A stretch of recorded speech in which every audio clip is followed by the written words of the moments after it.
शुक्रिया engineering college के principal और हमारे उपस्थित और पालकगण भाई हमारे संपर्क में रहे लगातार सुनील और आप सभी युवा साथियों को मेरी तरफ से झारखंडी जोहार। एक्चुअली मेरा ये होम डिस्ट्रिक्ट है और मैं इसी रास्ते से स्कूल आया जाया करता था, तो इसलिए अपना होम डिस्ट्रिक्ट में आना बहुत अच्छी बात है। और आप लोगों को मैं आगे बधाई देता हूँ विश्व आदिवासी दिवस का, और विशेष रूप से संत जेवियर कॉलेज के प्राचार्य और पूरी टीम, पूरे फैकल्टी को मैं शुक्रिया अदा करना चाहूँगा कि आपने कम से कम यहाँ कॉलेज बनाने के साथ साथ आदिवासी दिवस मनाने की परंपरा की शुरुआत की है। ये बहुत ही बेहतरीन है। हमारे आने वाले समय में ये एक तरह से माइलस्टोन होगा। आप लोग जितने भी यूथ हैं, स्टूडेंट्स हैं, आप भाग्यशाली हैं कि इतने बड़े कॉलेज का पढ़ रहे हैं। मैं इतना भाग्यशाली नहीं रहा, लेकिन मैट्रिक तक जरूर हाई स्कूल में पढ़े रेगुलर। उसके बाद मेरा पढ़ाई हुआ ही नहीं सही से आता हूँ। मैं अपना बात शुरू करने से पहले थोड़ा सा आपको इंस्पिरेशन मिले, इसलिए मैं बोल रहा हूँ, बता रहा हूँ मेरा पर्सनल चीज़ को कि जब मैं पढ़ने जाता था हाई स्कूल, यानी जैसे हाई स्कूल उसी समय 1990 में मेरे माता पिता दोनों की हत्या एक साथ कर दी गई। उसके बाद एक्चुअली मेरा जीवन का संघर्ष शुरू हुआ और 250 रुपया इकट्ठा नहीं कर पाने की वजह से मेरा कॉलेज जाना मतलब एडमिशन ही नहीं कर पाया। लेकिन मैं निरंतर संघर्ष किया। मैं उन दिनों खेतों में काम करना, साइकिल मिस्त्री का भी काम किया, मैंने चाय भी पीते, सब कुछ किए, बाहर माइग्रेट भी करना पड़ा। लेकिन मैंने अपना एजुकेशन ब्रेक नहीं, ये होना चाहिए कि मुझे बहुत शुरुआत में पता चल गया था कि ये शिक्षा है वही जीवन को बदल सकता है। और मैं कैसे पढ़ता था मालूम, जब मैं भैंस चराने जाता था जंगलों में, कभी कभी मैंने भैंस की पीठ पर भी किताब पढ़ी, और भैंस चल रहे हैं तो चट्टान पर भी बैठ के बड़ी किताब पढ़ी। इतना कुछ किया। उसके बाद में मैंने ग्रेजुएशन किया। करने के बाद मतलब रेगुलर कभी नहीं, मैं कॉलेज कभी भी रेगुलर नहीं। उसके बाद मैंने पुणे में एक कॉम्पिटिशन क्रैक किया, और कॉम्पिटिशन क्रैक करने के बाद बहुत ही मेरे लिए शौकीन था कि जहाँ मेरा सिलेक्शन हुआ था वहाँ पूरे देश भर के बड़े बड़े और वो लोग कोई इंग्लिश मीडियम से, कोई बड़े कॉलेज से सब लोग आए। हमारा पहला जो हमारा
सिमडेगा कभी मत सोचिए कि आप सिमडेगा में तो आपको नहीं कर सकते हैं।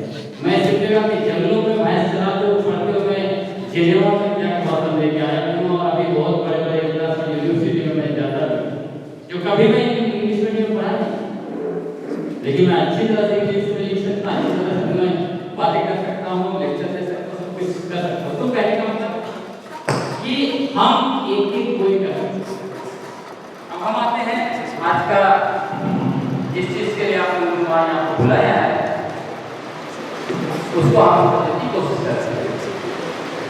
जो पहले बहुत अच्छी तरीके से आपको बताया कि आदिवासी दिवस क्यों मनाया जाता है, लेकिन उसमें एक छुप गया है, उसको मैं बताता हूँ कि यूएन ने इस आदिवासी दिवस की घोषणा इसलिए भी किया है कि आदिवासियों के अधिकारों का संरक्षण और सुरक्षा के साथ साथ पूरी दुनिया में एनवायरनमेंट को लेकर जो आदिवासियों का योगदान है उसको भी रिकॉग्नाइज कर रहा है। आज पूरी दुनिया में ग्लोबल वार्मिंग का जमाना चल रहा है ना, जब बारिश होनी है बारिश नहीं हो रही है, जब बर्फ गिर रहा है बर्फ नहीं गिर रहा है, जब सर्दी होनी चाहिए सर्दी नहीं हो रही है। पूरी दुनिया में विकास के नाम पर जिन लोगों ने खुद को सभ्य घोषित किया, खुद को शिक्षित घोषित किया था, खुद को आगे बढ़ा हुआ विकसित घोषित किया हुआ है, इन लोगों का गलत विकास प्रक्रिया की वजह से क्या हुई है, इन्होंने जंगलों को बेच खाया, पहाड़ों को तोड़ के खत्म किया, और पूरी दुनिया को गर्म होने पर मजबूर कर दिया है। अब ऐसा आया है 2018 में IPCC यूएन का एक बॉडी है, उसने एक रिपोर्ट जारी करके बताया कि दुनिया को बचाने के लिए हमारे पास सिर्फ 10 साल, मतलब शुरुआत हो गई है 2021 से 2030 तक उन्होंने डेडलाइन किया है। तब तक अगर हमने ये जो जमीन का टेम्परेचर, मिट्टी का, धरती का टेम्परेचर 13.5 था आपका 1880, जो दुनिया में औद्योगिकरण शुरू हुआ उससे पहले, अभी उसके बाद 10 डिग्री बढ़ गया है, मतलब 15 डिग्री तक पहुंच गया है। ये धरती 2 डिग्री उससे ज्यादा बर्दाश्त करने की हिम्मत नहीं करती, मतलब 13.5 से 15 के बाद अगर क्रॉस कर गया तो देखिएगा कहीं पे कयामत हमने सुना है। जैसे जो सिटी समुद्र के किनारे है, जैसे कोलकाता, ये सपना नहीं है, समझा, कोलकाता बॉम्बे जैसे साथ साथ डूब जाएंगे, और जहाँ पे रेगिस्तान जैसे जगह बहुत ज्यादा गर्मी पड़ती है, ऑटोमेटिक पेड़ों पे जो है पेड़ सूखने लगेंगे, वहाँ पे आग लगेगा। आपका जब टेम्परेचर 60 क्रॉस करेगा ना, तो आपका ब्लड प्रेशर इतना हाई हो जाएगा, खड़े खड़े मर जाएंगे। 2 साल पहले देखा है, नीचे लोग बताने जाते थे, खड़े खड़े मर जा रहे हैं ना, कुछ लोग मर गए। ये सच्चाई है, हकीकत होने वाली है। और कहीं कहीं इतना ज्यादा बर्फबारी होगा, जैसे अंटार्कटिका में लोग नहीं रहते हैं ना बर्फ की वजह से, वैसे इतना ज्यादा बर्फबारी होगा, वहाँ लोग बर्फ की वजह से मारे जाएंगे। थोड़ा जैसे जम्मू कश्मीर हो गया, या फिर हमारे यहाँ आप देखिए कुल्लू मनाली आप जाते होंगे, कुल्लू मनाली जैसी जगह पे इतना ज्यादा बर्फ गिरेगा कि लोग बर्फ ठंड से मरेंगे। तो इसी हकीकत को स्वीकार करते हुए दुनिया ने कहा किसके जैसा जीना पड़ेगा, हमें आदिवासियों के जैसा, वरना हम लोगों को क्या घोषित करके रखा था, पूरी दुनिया ने आदिवासियों को यही कह के रखा था, ये अनपढ़ गंवार जाहिल असभ्य, ये ना बोला था। Adivasi tribes are uncivilized, they are uneducated, they are beast, ये सब कहा था हम लोगों को। लेकिन इन लोगों को दुनिया प्रकृति ने मजबूर कर दिया ये कहने के लिए कि आदिवासी जहां जहां है वहीं पे जंगल बचा हुआ है, इसलिए पर्यावरण अगर दुनिया में आज भी सुरक्षित है, उसके लिए आदिवासी ही उसको बचा के रखा है, इसलिए उसको हमें स्वीकार करना है। दुनिया में वही गैर आदिवासी लोग, वही लोग जिन्होंने आदिवासी को जंगली अनपढ़ गंवार नीच घटिया घोषित करके रखा था, वही लोग अब कहने लगे हैं, रिसर्च हो रही बड़े बड़े विश्वविद्यालय में, कि आप आदिवासियों के ऐसे हमें जीना पड़ेगा, तभी जो है कि धरती और मानव बचेगा। आदिवासी जैसे जीना मतलब वो प्रकृति से प्यार करते हैं, जंगलों को से प्यार करते हैं, पक्षियों से प्यार करते हैं, जंगल को बचा कर रखते हैं, जंगल का उपयोग उतना ही करते हैं उनको जितना जरूरत है और बाकी बचा कर रखते हैं।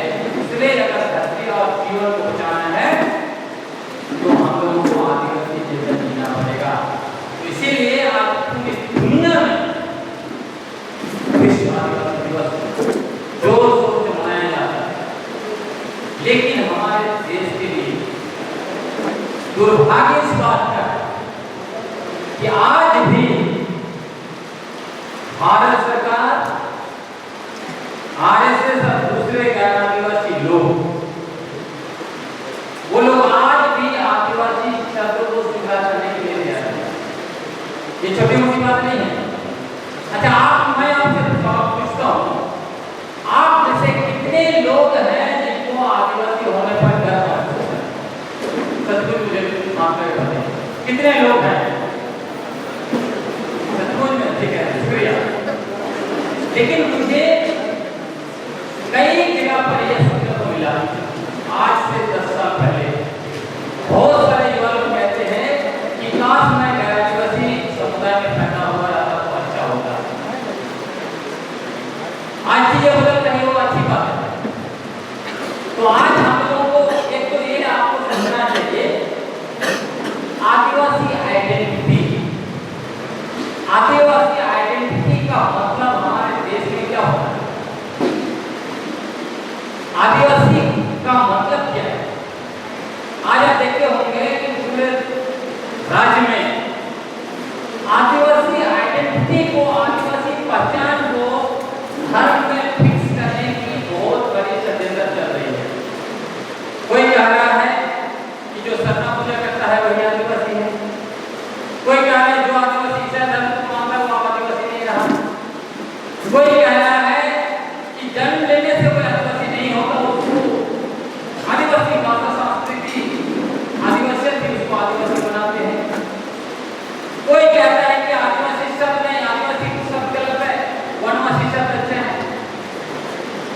तो मैं आपको इसलिए कहना चाह रहा हूं कि हम आदिवासी लोगों के साथ आदिवासी पहचान को लेकर जितना ज्यादा अन्याय हुआ है वो किसी और के साथ नहीं हुआ। आप कल्पना कीजिए कि यदि आपको स्वीकार ही नहीं किया जाएगा, आपका नाम तो स्वीकार ही नहीं किया जाएगा, तो बाकी आपको कैसे स्वीकार किया जाएगा? ब्रिटिश हुकूमत के समय में हम लोगों को जरूर ब्रिटिश हुकूमत ने क्रिमिनल ट्राइब, अपराधी आदिवासी घोषित करके रखा। उन्होंने 1871 में कानून बनाया और विधिवत कानून बना के आदिवासियों को अपराधी घोषित किया। बावजूद इसके हमें कम से कम ब्रिटिश लोगों का इतना कृतज्ञता प्रकट करना चाहिए कि उन्होंने ये स्वीकार किया कि आदिवासी ही भारत के प्रथम निवासी हैं। उन्होंने हमारे लिए ओरिजिनल शब्द का उपयोग किया और जब ओरिजिनल शब्द की हिंदी जरूरत पड़ी तब 1930 के दशक में आदिवासी शब्द को गढ़ा गया। ये याद रखिए, क्योंकि आदिवासी शब्द बहुत ही मायने रखता है। क्यों मायने रखता है? आज भी आदिवासी शब्द को मिटाना चाहता है ये लोग। पिछले इसी साल 24 मई 2026 को दिल्ली में एक समागम हुआ, उसका नाम दिया गया था जनजातीय सांस्कृतिक समागम। उस समागम में माननीय केंद्रीय गृह मंत्री अमित शाह ने क्या कहा? उन्होंने आदिवासी शब्द को उपयोग किया, उन्होंने वनवासी शब्द का उपयोग किया। इसीलिए ये सवाल उठता है, जब 5 जनवरी 2011 को सुप्रीम कोर्ट ने अपना जजमेंट में आदिवासी शब्द का उपयोग किया, सुप्रीम कोर्ट ने कहा कि आदिवासी ही भारत देश के प्रथम निवासी हैं। यही लोग, इनके पूर्वे ही यहाँ पे सबसे पहले रहते थे, यही लोग इस देश के मालिक हैं। जब सुप्रीम कोर्ट हमारा आदिवासी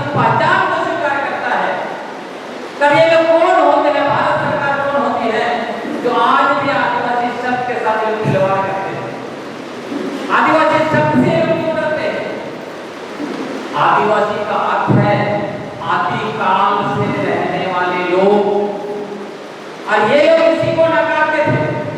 आर्यों के वंशज सवर्ण, जो देश में उनकी जनसंख्या 15% है, जो देश में शासन कर रहे हैं, वो क्या कहते थे? जब मैक्डोनल्ड ने इतिहास लिखा और उन्होंने बताया कि आज ये लोग बाहर से आए थे, आज इन्वेजन थ्योरी जब उन्होंने बनाया, तब यही आर्यों के वंशजों ने क्या कहा कि मैक्डोनल्ड विदेशी थे, इसीलिए उन्होंने गलत इतिहास लिखा। लेकिन मैं आपको याद दिलाना चाहूंगा,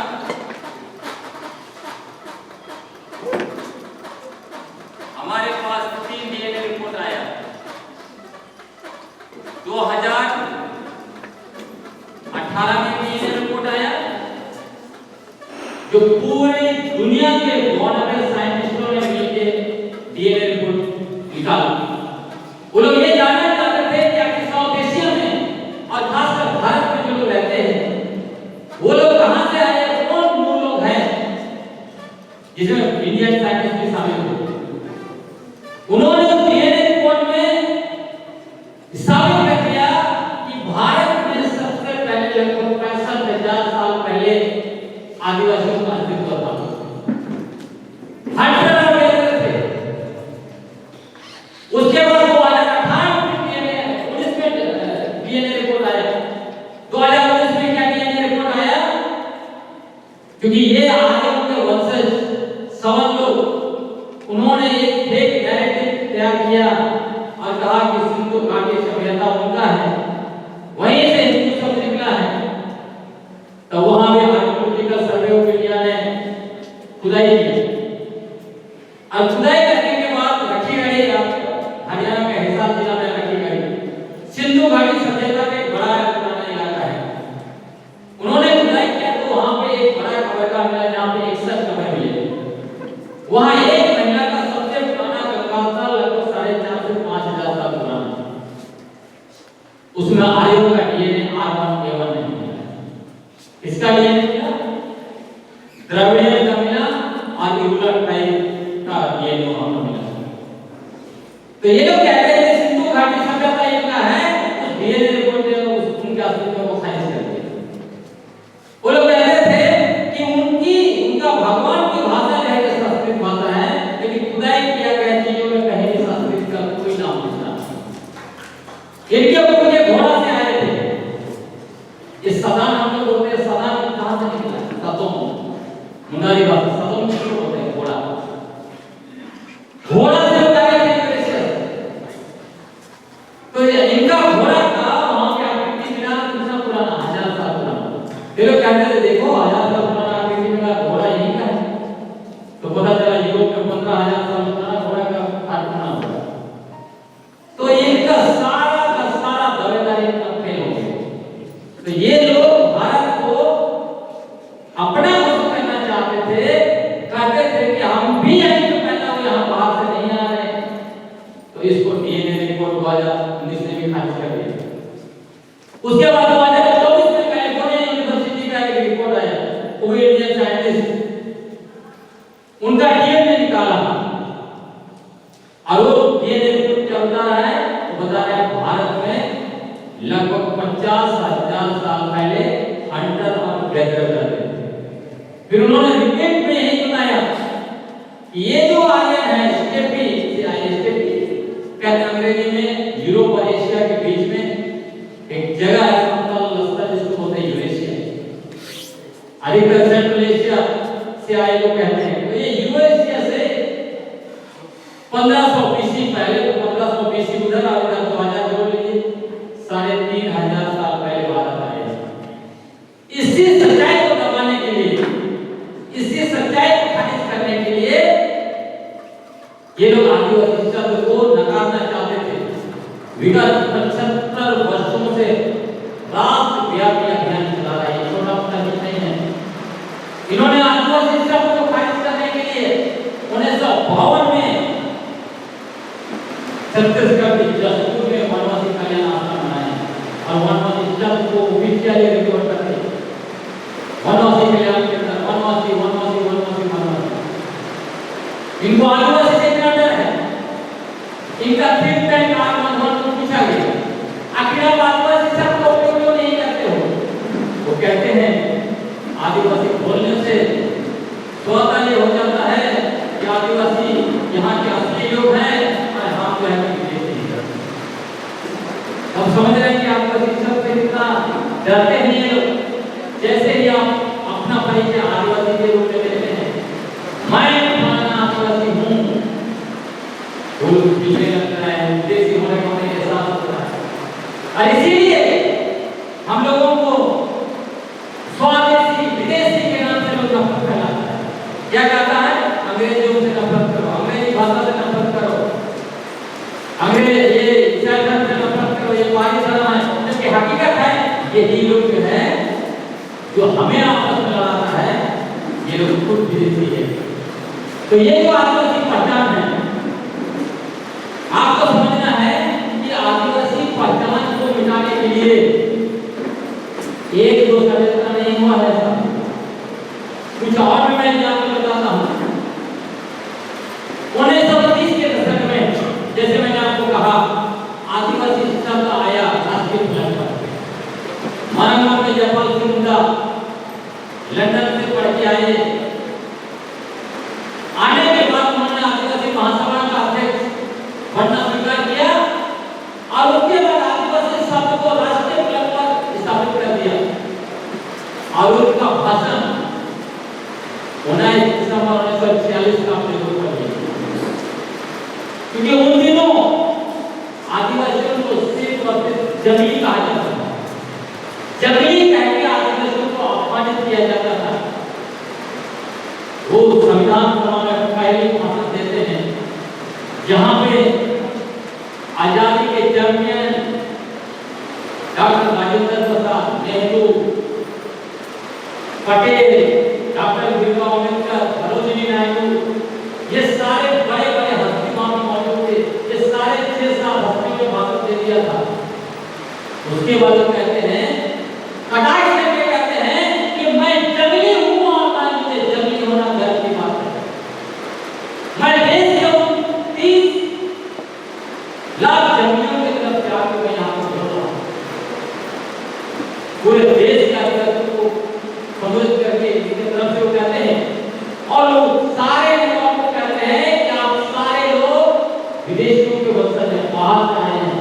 वो एहसास करा देते हैं जबकि उन्हीं में डीएनए रिपोर्ट नहीं आया था। और वो ये भी कहते हैं कि आप जो संविधान का मसौदा बना रहे हो, ये हमें लोकतंत्र नहीं सिखा सकता। हम आदिवासी लोग धरती के सबसे लोकतांत्रिक लोग हैं, हम लोगों से आप लोकतंत्र सीखना पड़ेगा।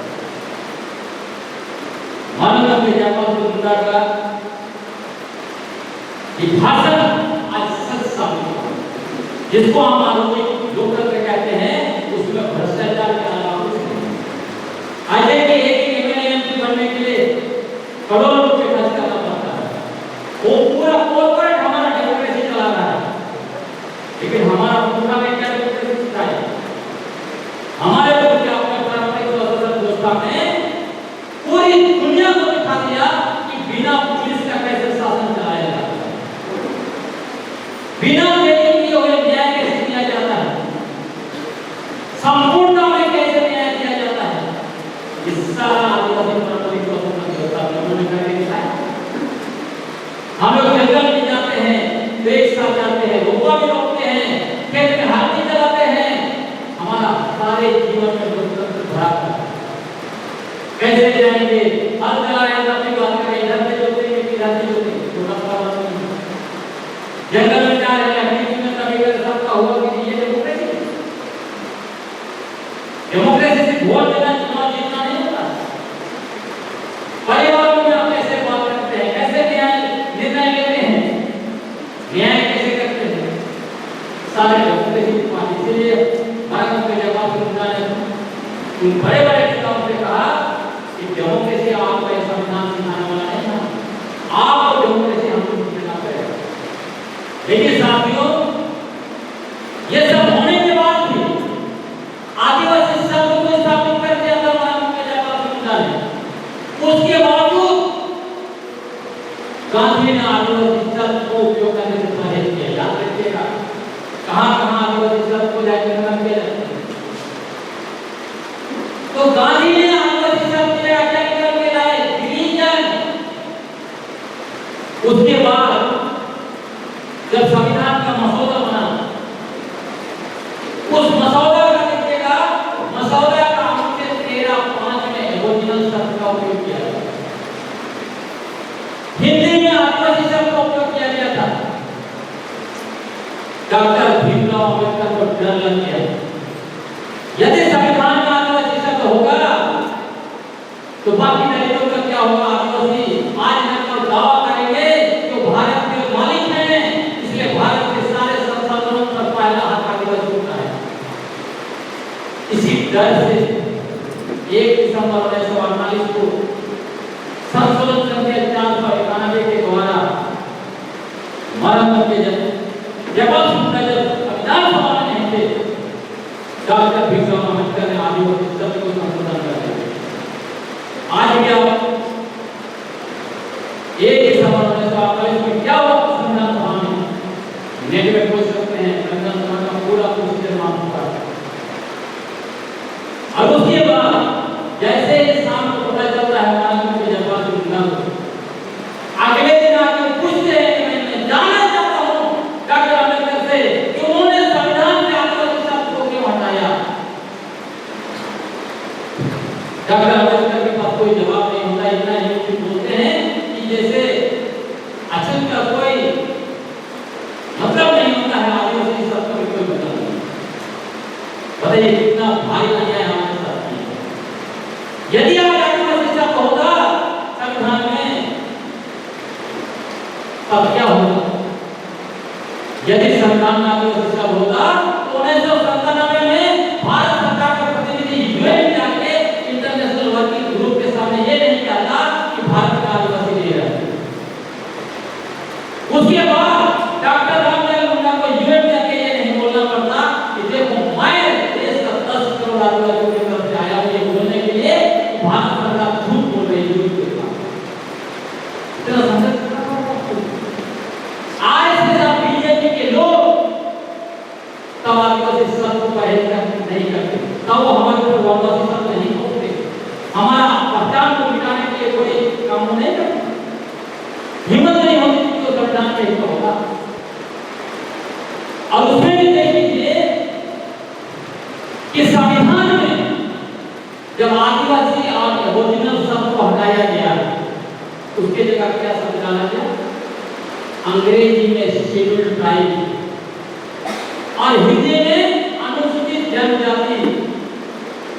और स्टूडेंट्स हैं, आप मुझे दुनिया का कोई एक हिंदी डिक्शनरी उठा के बता दीजिए जहां पर शेड्यूल्ड ट्राइब का ट्रांसलेशन अनुसूचित जनजाति होता है।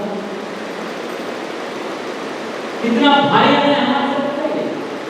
क्या होना चाहिए था, अनुसूचित, अगर शेड्यूल्ड ट्राइब अंग्रेजी में लिखा एबोरिजिनल की जगह पर, तो वहां हिंदी में अनुसूचित जन होना चाहिए, जाति नहीं होना चाहिए। क्यों ये जाति डाला, क्योंकि ये इनको पता है कि आदिवासी को वर्ण और जाति व्यवस्था में डालेंगे तभी भारत को वो लोग वर्ण 100 लोग आयों के वंशज भारत को अपना देश घोषित कर सकते हैं। सब को हिंदू राष्ट्र जब तक आदिवासी को मत नहीं कर देंगे वर्ण और जाति व्यवस्था में, तब तक वो भारत को हिंदू राष्ट्र घोषित नहीं कर सकते। क्योंकि भारत कायदे से देखेंगे तो ये आदिवासी राष्ट्र है। यहाँ सबसे पहले हमारे आदिवासी हमारे कुत्ते रहते थे, हंटर और गैदर रहते थे। तो आप सोचिए, हम वर्ण और जाति व्यवस्था से नहीं आते हैं, हम काबिलाई व्यवस्था से आते हैं। हम काबिलाई व्यवस्था से आने के बाद भी हम लोगों को जाति सर्टिफिकेट देना पड़ रहा है। हमें क्या देना चाहिए था, समुदाय का सर्टिफिकेट। जो गुलाम है गुलाम का सर्टिफिकेट, मुंडा है मुंडा का सर्टिफिकेट, खड़िया है खड़िया का सर्टिफिकेट। वर्ण और जाति व्यवस्था और काबिला व्यवस्था दोनों का जमीन आसमान का अंतर है। और इसी को मर्ज करने के लिए आजकल क्या करता है, सरना सनातन एक है, ये सारा षड्यंत्र चल रहा है। मैं कहता हूं कि यदि सरना की आइडेंटिटी का सवाल है, इसलिए आ रहा है एक तरफ हमारा मूल आदिवासी आइडेंटिटी है, दूसरे तरफ रिलीजियस आइडेंटिटी। यदि सरना और सनातन एक है तब तो फिर दानव और देवता भी एक होना चाहिए, क्योंकि ब्राह्मणों ने खुद को देवता घोषित किया और हम आदिवासियों को दानव, असुर, राक्षस घोषित किया। दशहरा में आप देखते होंगे महिषासुर का वध जो है कि देवी दुर्गा करती है, तो ये महिषासुर कौन है? असुर आदिवासियों का राजा होता है। तो जब एक राजा आदिवासी का राजा को आप वध करके आप जश्न मनाते हो और दूसरे तरफ आप कहते हैं सरना सनातन एक है, ये दोनों कैसे होगा? दोनों तो नहीं होगा ना, कहीं तो लॉजिक होगा ना, फैक्ट होगा ना। तो ये हम लोगों को मत करके हमारा अस्तित्व को मिटाने का बहुत बड़ा षड्यंत्र है, इसको आपको समझना होगा। तो इसलिए मैंने कहा, जब मराठों ने जब अपनी मुद्दा ने बार बार कहा, संविधान सभा के अंदर और संविधान सभा के बाहर भी कहा, आदिवासी महासभा का आखिरी अधिवेशन में उन्होंने कहा कि हम आदिवासी हैं और हमारे लिए दूसरा शब्द नहीं चाहिए। उसके बावजूद आज भी हम लोगों को वनवासी क्यों कहा जाता है? हम लोगों को क्यों कहा गया गिरिजन? कभी अनुसूचित जनजाति, कभी गिरिजन, कभी नीच जाति, कभी कुछ जो मन में आता है कुछ भी बोल देते हैं, हमारे ऊपर कुछ भी नाम डाल देते हैं लोग। क्या हम इसको स्वीकार करेंगे? हमारा आइडेंटिटी के साथ क्यों खिलवाड़ किया जा रहा है? ये सबसे बड़ा सवाल है। हम आदिवासी हैं, आप हमें आदिवासी क्यों नहीं बोल सकते जब हमको गर्व महसूस होता है? क्या अनुसूचित जनजाति बोलने से हमें गर्व महसूस होता है? मैंने 3 साल पहले भारत के राष्ट्रपति महामहिम द्रौपदी मुर्मू को चिट्ठी लिखा, स्मारक पत्र लिखा, उनको कहा कि भारत का संविधान अनुच्छेद 366 का 25 में संशोधन करिए और जिस तरह से संविधान का ड्राफ्ट में ओरिजिनल और आदिवासी शब्द था उसको वहां पर डालिए। अब ये लोग कहता है आदिवासी शब्द से डरता है, नैरेटिव बनाता है कि जो सरना पूजा करता है वो आदिवासी। आदिवासी कौन है भाई? मूल सवाल ये है।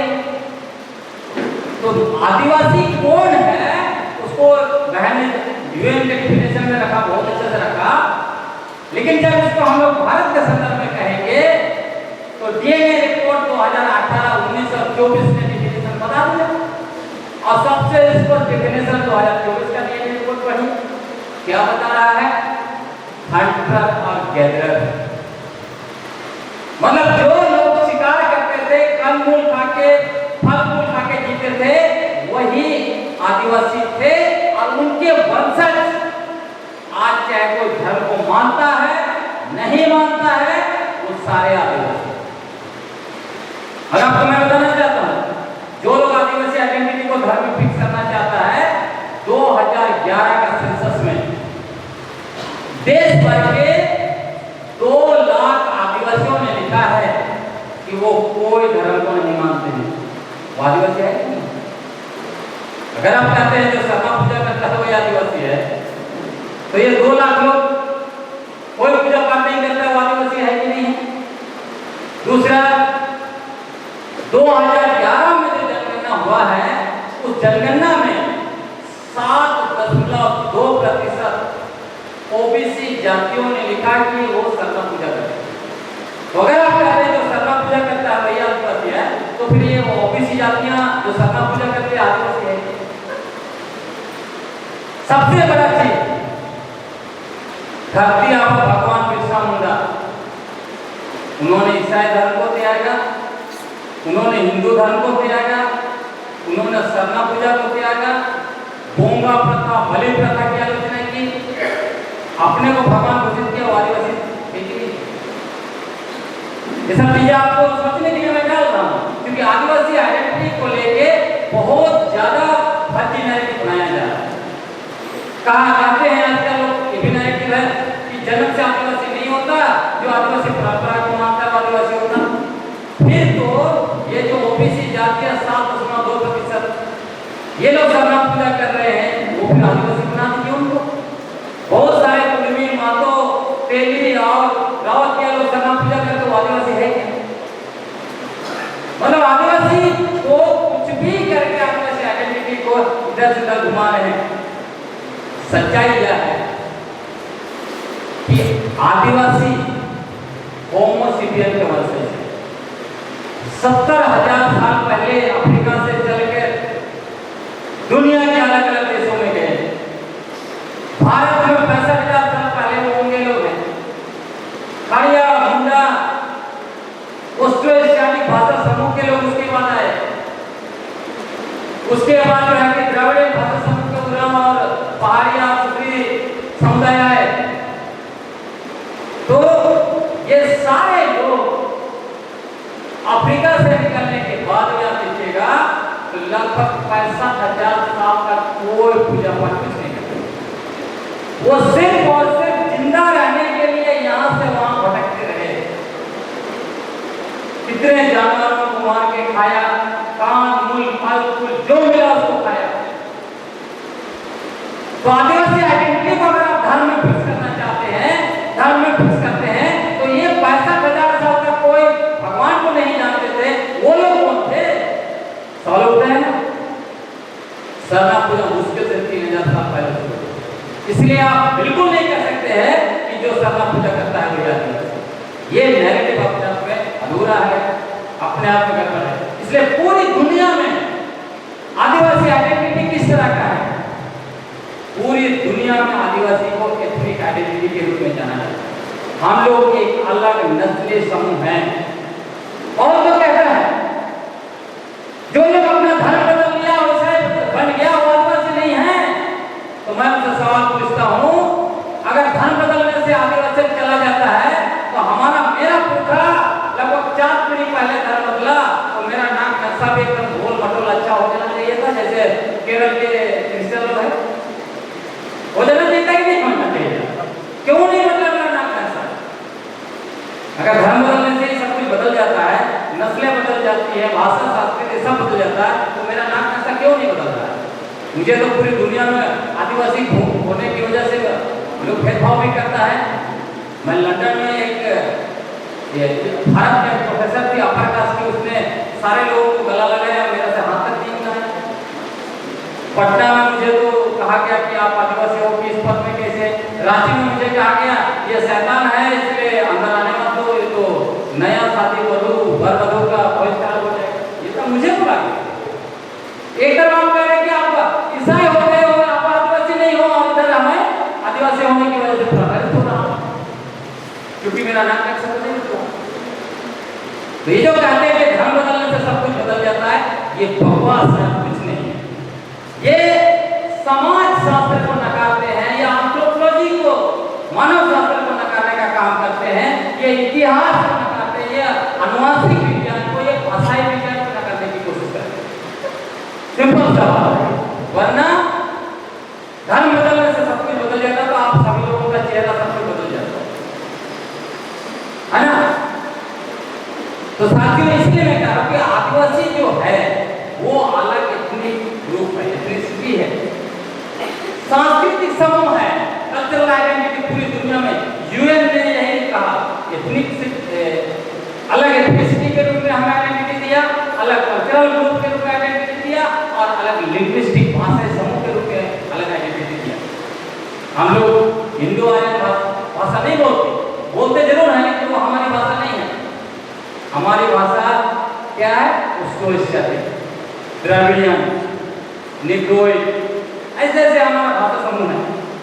तो आदिवासी आइडेंटिटी जो है, इसलिए मैं बार बार कहता हूं जब भी आप आदिवासी आइडेंटिटी को धर्म में फिक्स करने की कोशिश हो तो आप बोलना चाहिए, सीधे बोलना चाहिए कि हम आदिवासी हमारे पुरखे तब से है इस भारत में और दुनिया में जब धर्म में पैदा नहीं हुए, जब भगवान पैदा नहीं हुए।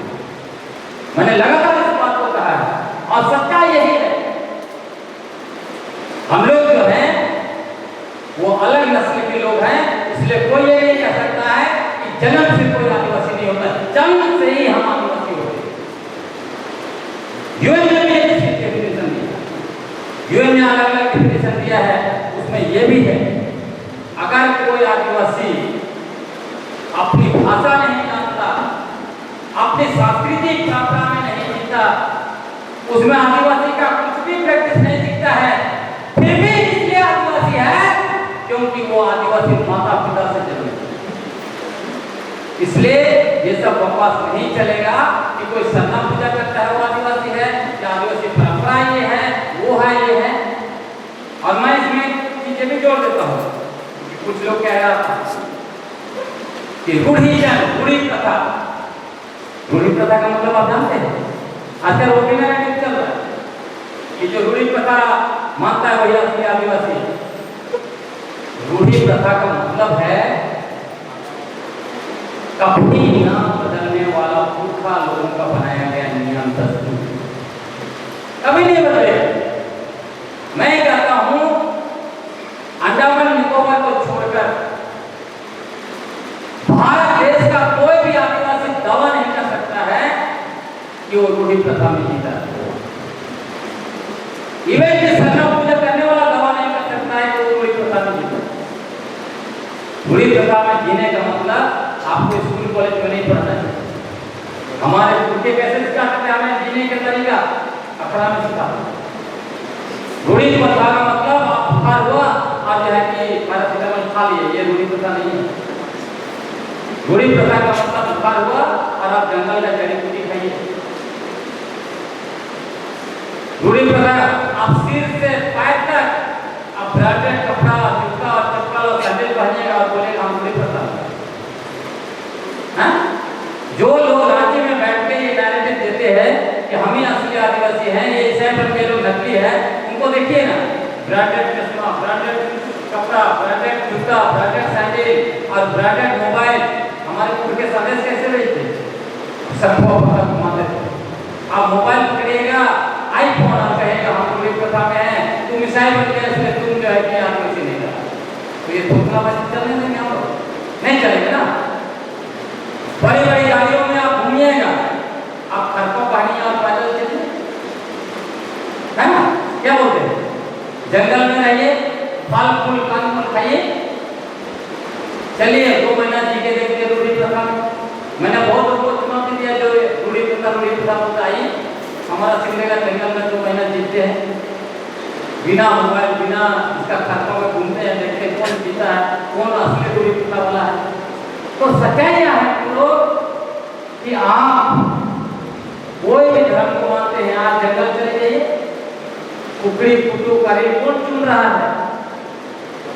शिकार करने कौन जा रहा है? आप क्यों जाते हैं? इसीलिए जाते हैं कि हमारे पूर्व के शिकार करते थे, हंटिंग और गैदरिंग करते थे, ये हमारा पूरा ब्लड में वो है ना? तो आदिवासी वही है एक लाइन में जिनके पुरखे शिकार करते थे, फल फूल खा के जीते थे। आज चाहे तो कोई धर्म को मानते हो, नहीं मानते हो, उससे मतलब नहीं, वो आदिवासी।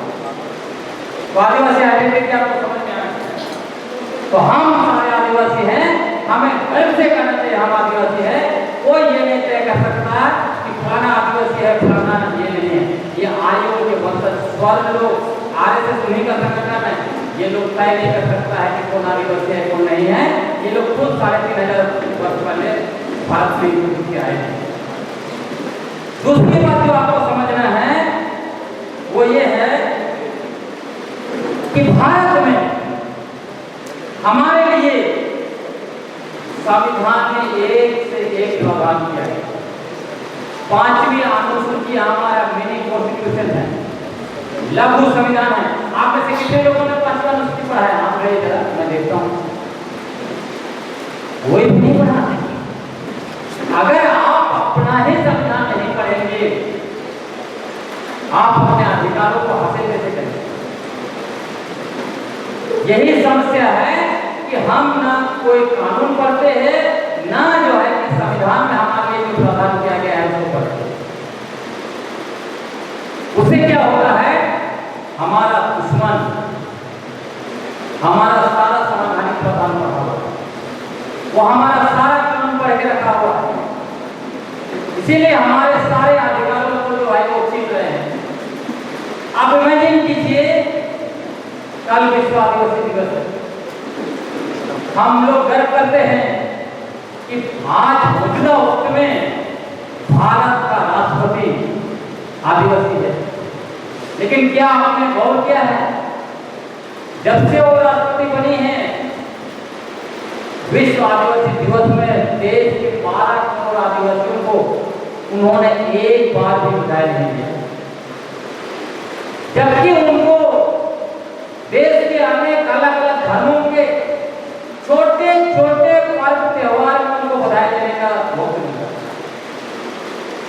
कई ऐसे राज्य हैं वहां के मुख्यमंत्री आदिवासी जो खासकर आरएसएस से सरोकार रखते हैं, वो हमें बधाई नहीं देते हैं, वो विश्व आदिवासी दिवस नहीं मनाते हैं, उनको आदिवासी होना गर्व नहीं है। क्यों? यही सबसे बड़ा सवाल है हमारा कि हम किसके मानसिक गुलाम के शिकार हो गए। जानते हैं आपके माता पिता को कुछ सिखाया, आप में से कितने लोग हैं आपकी भाषा जानते हैं? जरा आप में देखिए, बहुत लोग अपनी भाषा नहीं जानते। क्यों नहीं? क्यों आप अपनी भाषा नहीं जानते हैं? ये सवाल है ना। अगर आप आदिवासी हैं, आदिवासियत पर अगर आप कर सकते हैं, तो आपको अपनी भाषा जाननी चाहिए, आपको अपनी पहचान के बारे में जानना चाहिए, आपको अपनी संस्कृति के बारे में जानना चाहिए। अगर आप अपनी भाषा नहीं जानते तो ये बहुत चुनौतीपूर्ण विषय है।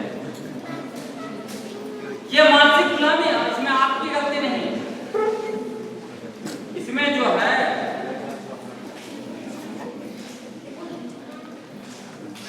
मैं आपको बताना चाहता हूं, ये साइकोलॉजी है। साइकोलॉजी क्या है? आप जैसे सोचते हैं वैसे आप करेंगे। आपका सबकॉन्शियस माइंड में जो चीज बैठाया जाएगा, आपका व्यवहार, आपका बोली, आपका विचार, सोच, सब कुछ वैसे ही। और ये रूलिंग क्लास अच्छी तरह से जानता है। ये रूल्स है, रेगुलेशंस है। अगर किसी पर आप शासन करना चाहते हैं तो उनको मानसिक रूप से गुलाम बनाइए, हमेशा आप शासन करें। इसका 2 उदाहरण मैं देता हूं। एक तो यह कि एक घोड़ा है, बचपन से आप उसको बांधिए, जब वो जवान हो जाएगा उसको ऐसे रस्सी में भी बांधिए या रस्सी भी बांध के छोड़ दीजिए, वो भागेगा। क्यों? क्यों नहीं भागेगा? क्योंकि मानसिक रूप से उसका दिमाग में घुस गया कि वो बांधा हुआ है, भाग नहीं सकता। उसी तरह दूसरा एग्जाम्पल, हमारे देश में सौ अपर कास्ट का जनसंख्या कितना है आपको मालूम है? कितना? 15%। बाकी आदिवासी, दलित और ओबीसी का जनसंख्या कितना है? 50%। लोकतंत्र में कौन शासन करेगा? कौन शासन करेगा? जिसका नंबर ज्यादा होगा। तो भारत में कायदे से शासन कौन करना चाहिए? ओबीसी, दलित और आदिवासी को करना चाहिए। अगर उसको भी अलग कीजिए, ओबीसी को खाली देखिए, तो ओबीसी का जनसंख्या लगभग 52%। लेकिन शासन कौन कर रहा है? 15% सॉल्व अपर कास्ट। क्यों शासन कर रहा है? क्योंकि उसने बाकी आदिवासी, दलित और ओबीसी को मानसिक रूप से गुलाम बना दिया। क्या कहता है?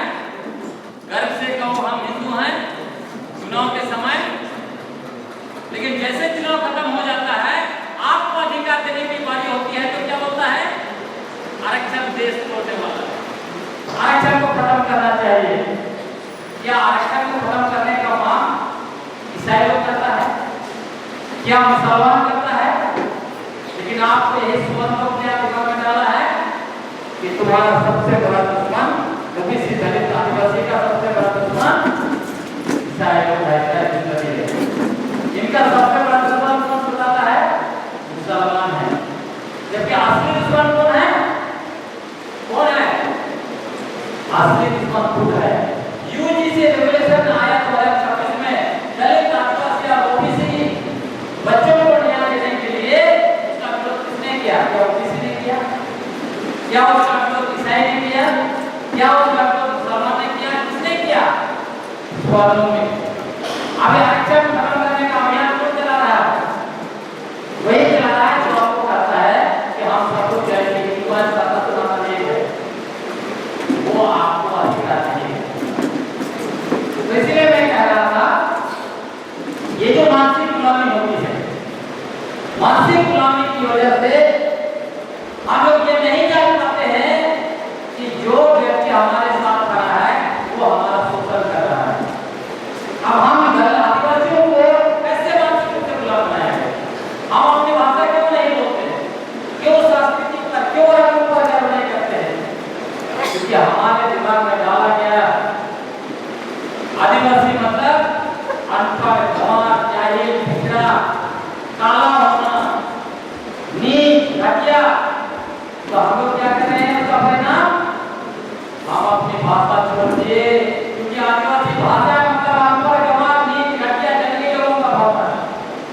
ये क्या बनाया गया तो हम अपनी भाषा छोड़ दी। दूसरा, रंग रूप ये काला खराब है, गोरे को भी अच्छा है। तो अभी हम लोग क्या करते हैं, लड़का लड़की लोग या लवली है तो लगा के खुद को जैसी रंग को भी मिटा रहे हैं ना। महिला लोगों को मैंने पूछा आप लोग कब से रहकर प्यारे लवली लगा रहे हैं? उन्होंने कोई कहा 5 साल से 10 से 15। मैंने कहा गोरे हुए कि नहीं हुए? वो लोग कहते अभी तक तो नहीं हुआ, फिर भी क्यों लगा रहे हैं? अभी ना कभी होंगे ना, फिर होती है नहीं मिलती हैं। वैसे ही शाहरुख खान बोलता है हैंडसम, लड़का लोग भी है हैंडसम। आजकल तो आप लोग सब लोग चाइनीज बनते हैं, आयरन की तरह बाल आयरन की तरह क्या करते हैं? बाकी वैसे दिखने नहीं है। तो सब लड़का लड़की लोग भी आयरन बाल करके सीधा कर रहा है, कोई इधर ऐसे कर रहा है, ऐसे कर रहा है। किसी को पसंद नहीं आदिवासी होना। फिर कैसे होगा?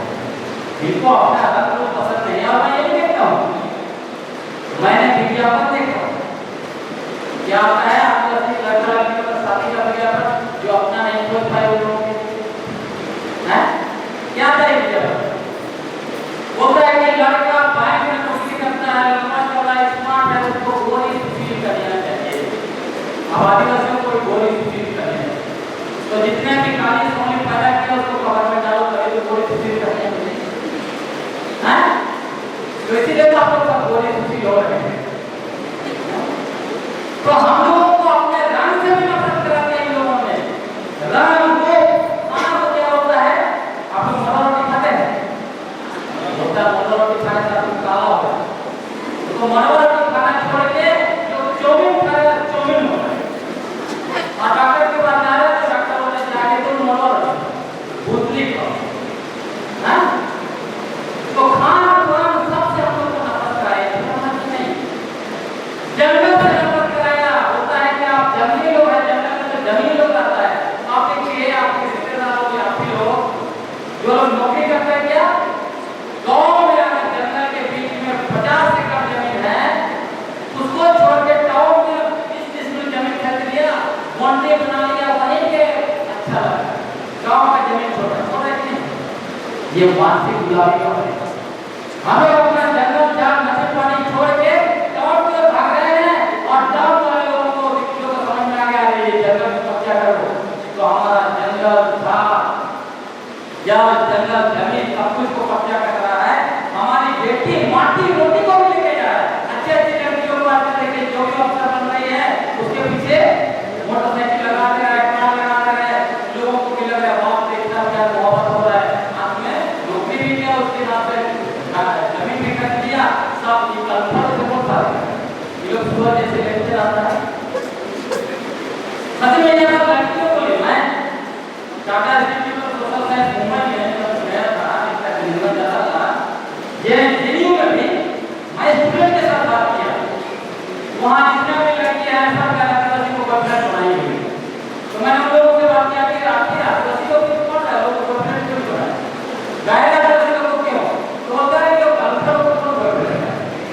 हम लोगों को घोड़ा चाहिए ना, जो है हम साथ में घुमाएगा। नहीं लोग सुबह जैसे लेकर आता है और उसके लोग से बोलता है क्या क्या हो गया आप लोग कैसे क्या हो रहा है?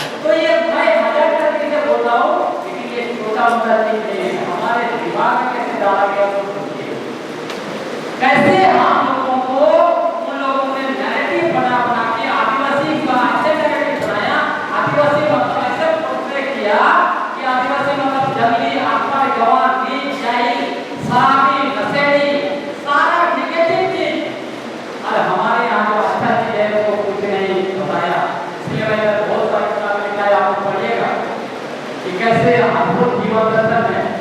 हमारे यहाँ कहीं कोई भेदभाव नहीं, गांव में गरीब अमीर के बीच कोई भेदभाव नहीं, लड़का लड़की के बीच कोई भेदभाव नहीं, सभी लोगों को पढ़ाया। मैंने अपने जीवन में देखा है, एक ही माता पिता लड़का लड़की पैदा किया, लड़की को दूध नहीं दे रहा है, जो कहते हैं लड़के के लिए दूध मंगा रहा है, लड़का को इंग्लिश मीडियम भेज रहा है, लड़की को हिंदी मीडियम में पढ़ा रहा है। क्या ऐसा भेदभाव आदिवासी समाज में है? उसके बावजूद हम लोग अपना समुदाय छोड़ के दूसरे यहाँ जाते हैं। मैं सोचता हूँ पूरी दुनिया में लोग आजादी की लड़ाई लड़ रहे हैं और हमारी बेटियां गुलामी को पसंद है, कहीं बुर्का पहनने चली जा रही है, कहीं घूंघट पहनने चली जा रही है, यहाँ पर लंबा सिंदूर लगाए बोला जा रहा है मेरा पति जितना लंबा लगेगा उतना लंबा जिएगा। पति सोच रहा है जितना जल्दी टपकेगी तो दूसरा टप मिलेगा। मतलब हम लोग कहाँ से क्या क्या सोच के आते हैं समझ में नहीं आता कि इतना आजाद भारत समाज आपको मिला, आजाद भारत समुदाय मिला, उसको छोड़ के आप गुलामी की ओर बढ़ते जाते विकट बढ़ने जा रहे हैं। क्यों भाई? मानसिक गुलामी से बाहर निकालिए। ये पढ़ने लिखने अच्छा पढ़ने से नहीं होता है। अगर आपका दिमाग आपका मन अगर गुलाम है किसी का, आप समझ लीजिए उसका व्यक्ति आज जो लगाया आप काबिल नहीं है, वही बात में गैर दूसरा आदमी काबिल है। ये आप मन में आया समझ लीजिए आप गलत हो। आप फिर से सोचिए कि आपके मन में ऐसा सोच क्यों आए। तो मैं इसीलिए कह रहा हूँ कि हम आदिवासियों को मानसिक गुलामी से मुक्ति चाहिए। और तीसरे बात को मैं खत्म करूंगा ताकि आप लोगों को समझ मेरे प्रोसेस न भी। एक बहुत बड़ी चीज हो रही है पार्टियों का, मैंने आपसे बात की क्या कहता है पार्टियों का मतलब क्या? ये हमारा इलाका, हमारे पूर्वों का इलाका संविधान में 55 अनुसूची क्यों आया?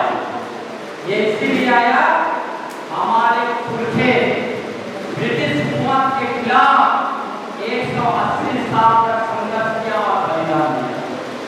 हमारे पुरखों का अपना स्वशासन होता था, हमारे पुरखों ने ब्रिटिश हुकूमत को स्वीकार नहीं किया। याद रखिएगा, जब ब्रिटिश हुकूमत 1765 में यहाँ पर बैठती है, सारे गैर आदिवासी जो अपने आप को सबसे बड़ा देशभक्त मानते हैं, इन लोगों ने ब्रिटिश हुकूमत का गुलामी स्वीकार कर लिया। 1857 में लोग कहता है कि भारत आजाद भारत का पहला स्वतंत्रता संग्राम, ये झूठ है, सत्य नहीं है। ये लोग स्वतंत्रता संग्राम के लिए नहीं लड़ा था।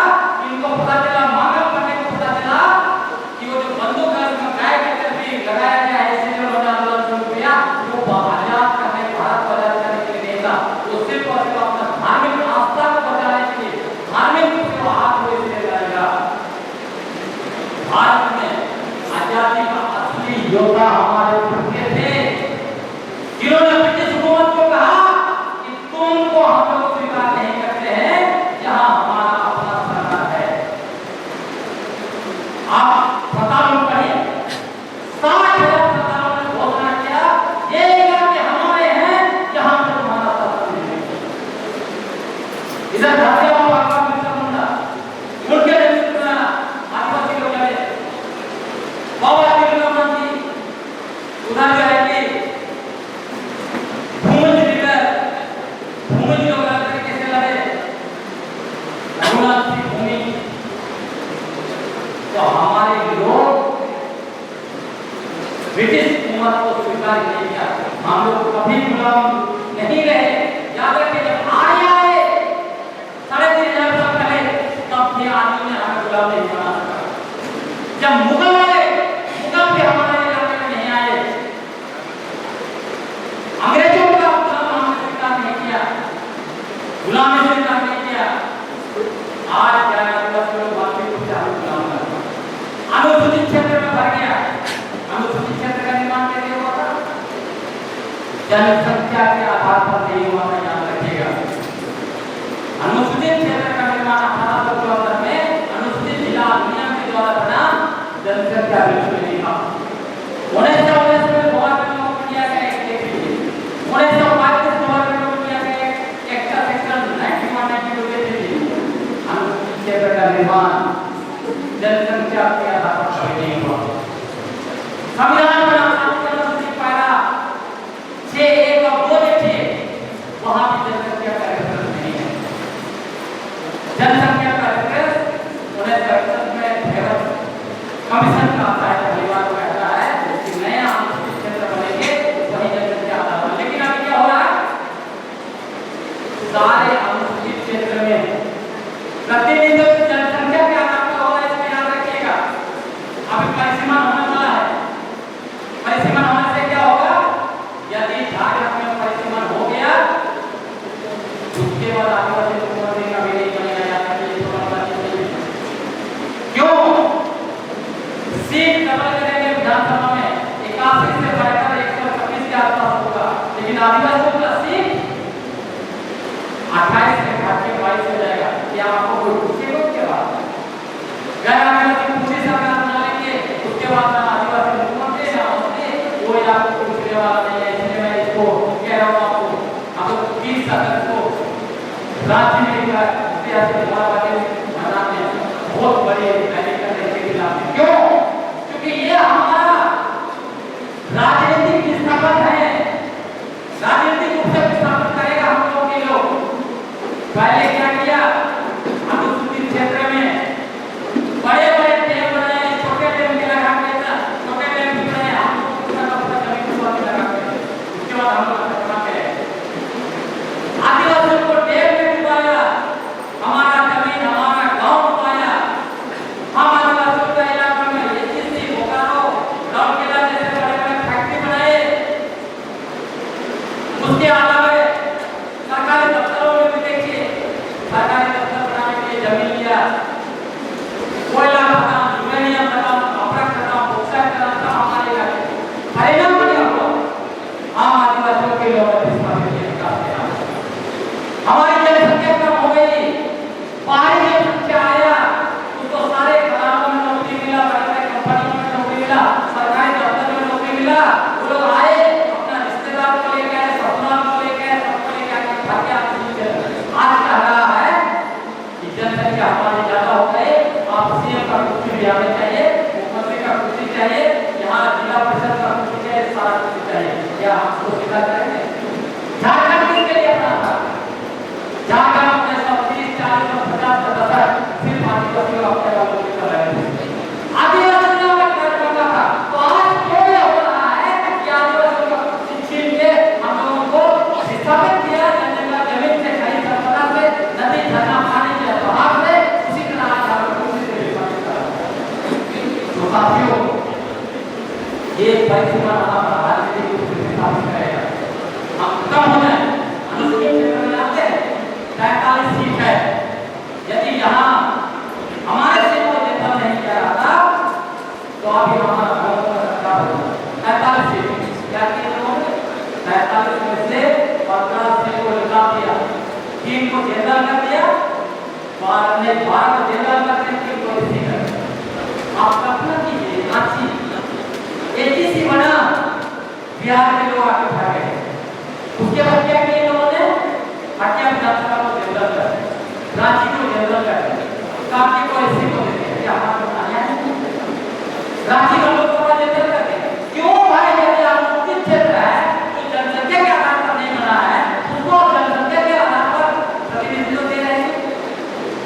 जमशेदपुर देखिए, 24 आदिवासी गांव को कब्जा किया, कांका को बैठाया, उड़ीसा, बिहार, यूपी का कब्जा किया गया।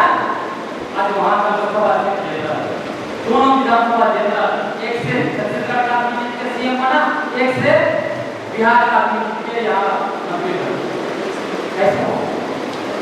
अगर जनसंख्या के आधार पर ही प्रतिनिधित्व तो देंगे तो आने वाले समय में हमारा तो एक भी लोकसभा सीट नहीं होगा, एक भी विधानसभा सीट नहीं होगा, फिर हमारा आवाज कौन बनेगा? तो ये पूरी तरह से दिन दहाड़े हम लोग को लूटने जैसा। ये लोग सीएनटी, एसटी कानून, सरकारी अधिनियम, सरकारी अधिनियम, दोनों अधिनियम का कोई उल्लंघन करता है। क्या कहता है?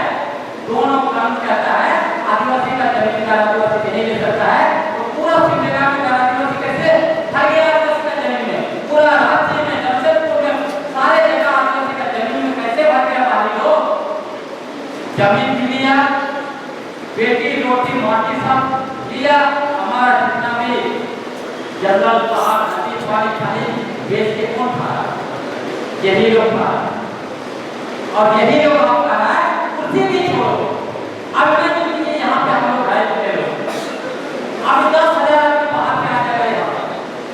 अब बोलेगा कि अब हम 10,000 हमारी जनसंख्या ज्यादा हो गई इसलिए हम देखें कोई धाम चलाएंगे, क्या न्याय होगा? क्या होगा? नहीं होगा ना। यही हम इसको याद रखिएगा। इसीलिए परिसीमन का प्रयोग करना है। आप लोग भी आइए 30 तारीख को, अगर परिसीमन हम लोग नहीं रोक पाएंगे, हमारा अनुसूचित क्षेत्र खत्म, हमारे सारे कानून खत्म, ये कानून का कोई 2016 में संशोधन कर रहा है, सब कुछ को मिटा देंगे, हमारी पहचान को मिटा रहे हैं, आदिवासी को वनवासी करना चाहते हैं, सरना को सनातन करना चाहते हैं, और हम लोगों को सरना इकाई के नाम पर आपस में गुजर लड़ाई करना है। देखें दो मुर्गा आपस में एक दूसरे को मारते हैं, अंत में मुर्गा को क्या मिलता है? कुछ मिलता है मुर्गा को? मुर्गा मुर्गा भी खा रहा है, पैसा भी मिलता, दारू भी पिया, मजा ले रहा है। हम आदिवासी को लड़ाने वाला आदि लोग के लोग क्या करता है? हम आपस में लड़ रहे सरना के नाम पर, और वो क्या कर रहा है? हमारा नदी से बालू बेच बेच के उठा रहा है, हमारा पहाड़ तोड़ के गिट्टी वो बेच रहा है, हमारा कोयला एल्यूमिनियम हमारा बॉक्साइट आयरन वो बेच रहा है, हमारा टिम्बर वो बेच रहा है, हमारे इलाके में दारू वो बेच रहा है, अंत में हमारे बेटियों को भी लेके जा रहा है। तो जो आदिवासी समुदाय अपनी जल जंगल जमीन, अपना बेटी माटी रोटी नहीं बचा सकता है, अपना आदिवासी पहचान नहीं बचा सकता है, अपना सरना धार्मिक पहचान नहीं बचा सकता है, वो आदिवासी समाज समुदाय को मिलने से कोई नहीं करता। इसलिए आप युवाओं का समय है, आप जो करेंगे वही अगला भविष्य। आप अपनी भाषा नहीं बोलेंगे, आपका आने वाला अपनी भाषा नहीं बोलेगा। आप मोरवालों की नहीं खाएंगे, वो भी नहीं खाएगा, क्योंकि संस्कृति में आप नहीं जिएंगे, संस्कृति कभी जिंदा नहीं बनेगी, भाषा कभी जिंदा नहीं बनेगी। अगर भाषा संस्कृति परंपरा नहीं बचा, हमारा आदिवासी पहचान आदिवासी कभी नहीं बनेगा। तो ये विश्व आदिवासी दिवस मनाने का सार्थक